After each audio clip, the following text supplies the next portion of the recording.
75% of the majority of offenders will go on to re-offend within 2 years of being released. And what we're trying to do through SOS is reduce that. You know, I think every single year I keep getting to that breaking point where I'm like, I don't want to sit down with another mother who's lost her child, or another father who's lost their child. You know, one of the things that really motivated me in prison was seeing that, you know, young people basically turning to arms, trying to kill each other. Young people are picking up automatic weapons now.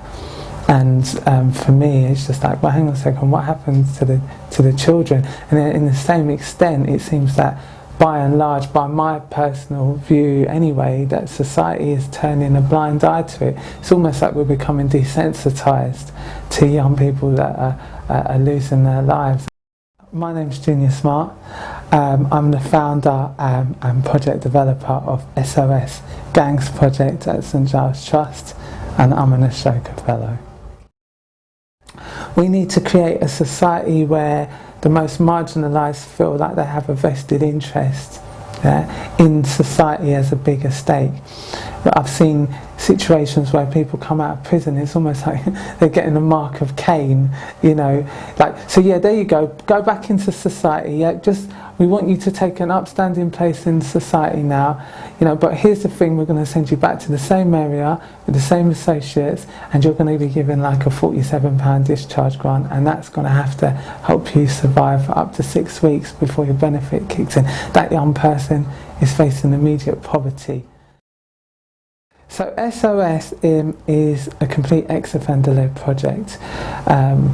We provide holistic, tailor-made support to young people that are not only caught up in gangs but caught up in serious group offending, and we provide that support from someone who's been there, someone with first-hand experience, and our aim is to help them ultimately re-engage with their communities, get education, training, employment, and also to get that support of what they're entitled to. You know, what we're working with is society's most marginalised. So what we've got to remember is their starting point is way behind everyone else. What we're aiming to do is not, what we're looking for is not positive action. What we're looking for is to help them get to the same level as everybody else, help them get what they're entitled to.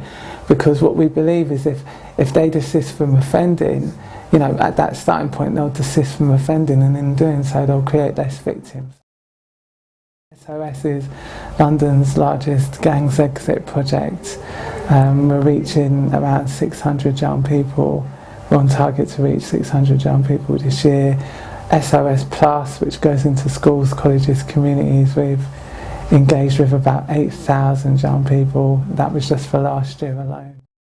My story isn't too dissimilar to the young people we're trying to help. I grew up, was involved in gangs or group offending.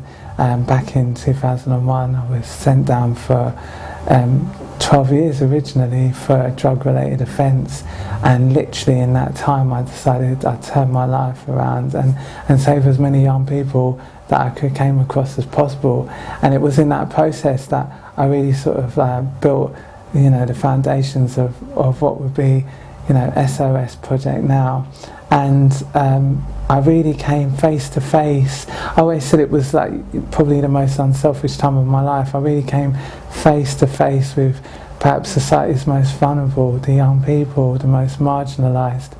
And you know, it just struck me the way that the prisons work is there's something about human nature that just wants to crush people, absolutely crush it. So we take society's most damaged and we put them, they make mistakes and we put them in prison and we crush them, and then we send them out from prison, often back to the same areas with even less support, and we crush them again. And so it was just about, actually I wanted to do something about it.